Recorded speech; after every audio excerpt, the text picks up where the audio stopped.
윤석열 대통령에 대한 헌정사상 초유의 체포 수색영장에 법원이 군사상, 공부상 비밀시설과 자료는 책임자의 승낙 없이는 수색하지 못한다고 규정, 법률조항 적용을 예외로 한 것은 사법부 권한 밖의 행위로 삼권 분립의 일배에 원천 무효입니다. 법원과 공수처는 지금이라도 민주당의 무도한 인민재판식 여론몰이에 동조하는 행태를 즉시 중단해야 합니다. 공수처는 법률상 내란죄에 대한 수사권이 있는 경찰에 즉시 사건을 이첩하는 것이 논란을 최소화하는 것입니다.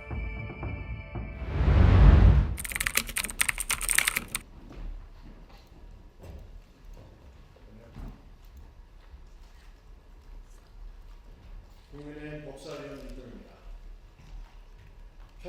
편법과 꼼수로 대통령에 대한 불법적 영장 발부를 자행한 법원과 공수처, 대한민국 형사사법제도 붕괴시키는 법치 파괴 행위를 즉시 중단하기 바랍니다. 윤석열 대통령에 대한 헌정사상 초유의 체포 수색영장에 법원이 군사상, 공부상 비밀시설과 자료는 책임자의 승낙 없이는 수색하지 못한다고 규정한 법률조항 적용을 예외로 한 것은 사법부 권한 밖의 행위로 삼권 분립의 일배에 원천 무효입니다. 판사에게는 형사소송법 제110조 및 제111조의 적용을 예외로 할 수 있게 하는 어떠한 권한도 없습니다. 법률 효력정지에 대한 판단과 결정은 오로지 헌법재판소만이 할 수 있으며 그 외에는 전적으로 입법의 영역입니다. 이순영 서울 서부지법 영장전담 부장판사가 수색영장에 한 줄 기자했다고 하여 임의로 적용이 배제될 수 있는 게 아니라는 게 대다수 법조계 판단입니다. 결국 대통령에 대한 체포와 수색이라는 목적을 달성하기 위해 장장 33시간에 걸쳐 억지 논리로 꿰맞추기 한 것으로밖에 설명되지 않습니다. 공수처도 마찬가지입니다. 공수처가 대통령의 직권남용죄에 대한 수사권이 있긴 하나 헌법 제84조에 따라 내란 또는 외환위 죄가 아닌 직권남용죄로 현직 대통령을 수사 및 기소할 권한은 갖고 있지 않습니다. 공수처가 직권남용죄에 대한 소추 권한이 없는 상태에서 관련 사건으로 내란죄를 수사할 수 없다는 것은 법률 해석상 명확합니다. 또한 내란죄에는 직권남용죄가 당연히 흡수되므로 공수처는 어떻게 해석해도 수사 권한이 없습니다. 이러한 법률상 한계가 명확함에도 공수처가 내란죄 수사를 한다며 영장 발부에 유리한 법관을 선택하기 위해 일부러 서울 서부지법을 골라 청구했다는 의혹이 제기됐고 결국 사실로 드러난 셈입니다.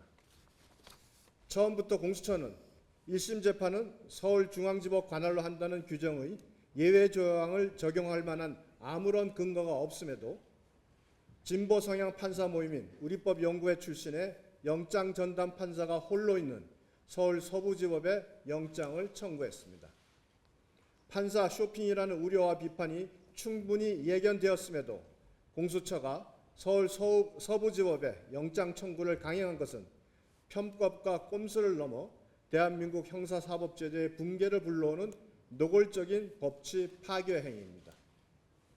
윤석열 대통령에 대한 불법적 압수수색 영장 발부를 기점으로 국민 분열과 갈등이 돌이킬 수 없는 지경에 이르는 상황에서 국정 혼란을 틈타 대한민국 무정부 상태를 노리는 세력들의 불법 폭력 시도도 극단으로 치닫고 있습니다.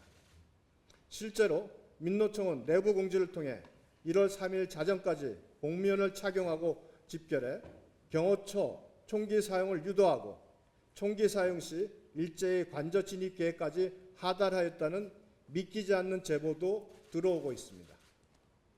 이와 같은 총체적 논란을 자초한 법원과 공수처의 체포영장 청구와 관련된 위법성 논란은 향후 수사와 재판 결과에 대한 시비까지 불러올 것이 자명합니다.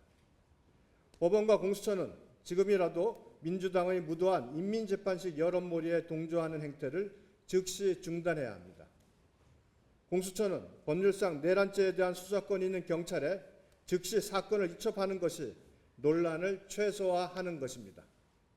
이번 사태에 대한 재판 결과가 법치주의와 민주주의 미래에 지대한 영향을 미치는 만큼 오로지 증거와 법리, 양심에 따라 공정하게 판단하고 수사할 것을 강력히 촉구합니다. 감사합니다.